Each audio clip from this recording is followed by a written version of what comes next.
Hi everybody, in this video I want to show you the process of how I created this miniature. It's designed by Patrick, a friend of mine who is currently playing this character in a D&D campaign. He's playing a half-elf paladin called Sandalian, and he drew this concept of him. There's a link to his Instagram in the description. I really liked it and I wanted to make a miniature out of it, so I jumped into ZBrush and got started. My approach for this model deviated a bit from my usual process because of the scale of the miniature. Since everything will be really tiny, I focused more on the major shapes and didn't lose myself too much in the details. I probably could have spent even less time on the face, since it's barely visible on that scale, but I haven't done a miniature like this before, so it's a learning process. I thought a lot about miniatures in 3D printing for a while now, and a few weeks ago I finally bought myself an Elegoo Mars 3D resin printer, and I have to say it's awesome. For years now I was only able to see my models on a flat screen, but holding them in my hands is something completely different. And since I used to paint warmer miniatures when I was younger, it's a dream coming true to make my own miniatures. So this got me really excited about the concept of Patrick, since it was the perfect test case to create one. I printed some of my older models before printing this one, so I was able to figure out how to add the support structures correctly and what I had to look for in the pose of the character to minimize the necessity of support in the first place. I have to say I had to adjust the model a bit after the first test print though. I scaled the head up a bit to make the details more visible, and I rotated the head up a bit as well to avoid a support structure under his chin. The general goal with posing a model for printing is to avoid as much overhang as possible. That's what I learned so far at least. What I also like about making 3D models for printing is that I don't have to worry about making everything super clean. I don't need to worry about intersecting meshes or topology at all, since it all will be fused together in the end. Since I now have my own 3D printer, I want to do more 3D prints in the future, especially miniatures because I'm a huge fan of those. I would like to have a mix of some miniatures and some bigger collectibles that I will then be painting. I haven't painted a model traditionally for many years now, so I'm really excited about it. But I don't have any paints anymore, so I will probably have to save up a bit to buy some.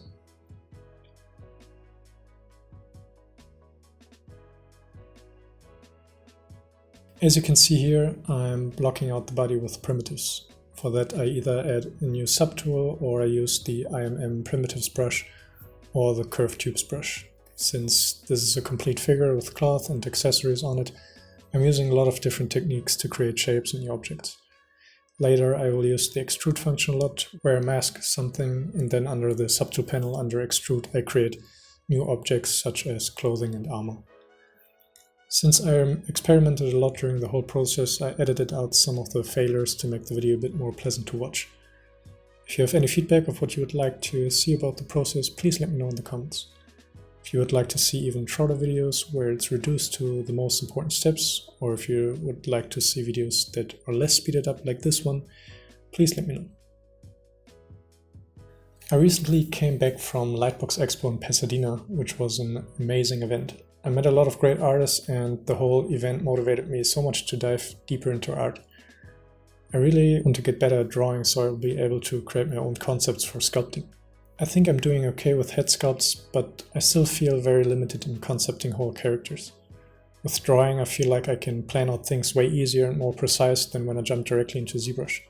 I used to depend on other artists' concepts to sculpt whole characters, but since I would like to create my own miniatures, I'm motivated more than ever to get better at drawing. In the future I will probably do a video of drawing a concept and then translating that concept into a miniature or collectible. It's funny because in order to get better at drawing, I printed out some skulls I sculpted to use them as a reference for drawing, which is kind of weird, but it helps me a lot, so why not? Anyway, I will let the time-lapse run for a bit and we'll come back later for the printing process. See you in a bit.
And I'm back. So this is the final model. I've fused all meshes together into one geometry and cleaned up the transitions and filled some gaps. This way I will get a cleaner print. I also added a base, which will be 25mm in diameter, which is the normal size for a 28mm figure or miniature. I then brought two versions of the model into Cheetahbox, which is the slicer that creates the support structure and later the file that I can put on the printer. I did two versions of the model, one with a roughened up base and one with a flat base. I did this to try out how well the roughened up version covers the marks that the support structure leaves on the base. It worked out pretty good, and I think I will use it in the future as well, but make the effect even stronger. Here you can see me adding the support manually since I want to have full control over it. I go through the model layer by layer and look for any overhangs that appear, and once I see one, I add a support. I did the same for the other model as well, and then I was done with that step. Put the file on a USB stick and went to my printer. It's a really simple process of clicking print, selecting the file and hit start. Once the process started and everything looks fine, I then have to wait for a few hours and the print is done. When dealing with liquid resin, I make sure to always use gloves, protective glasses, and when the smell of the fumes are too strong, I use a mask as well. I make sure to not let the liquid resin smear all over the place while I'm getting the prints off the print bed. I put the fresh prints into a bath of isopropanol and shake it for a while. I use a pickle jar for that, which closes tight. I then get the prints out of the bath, give it a little shake to get rid of some of the leftover isopropanol, and then it's time to clean up the print and they're done. I really like this little character and I'm really looking forward to create more. I hope you enjoyed the process and this video, even though it was a bit all over the place, but I will see you on the next one. See you!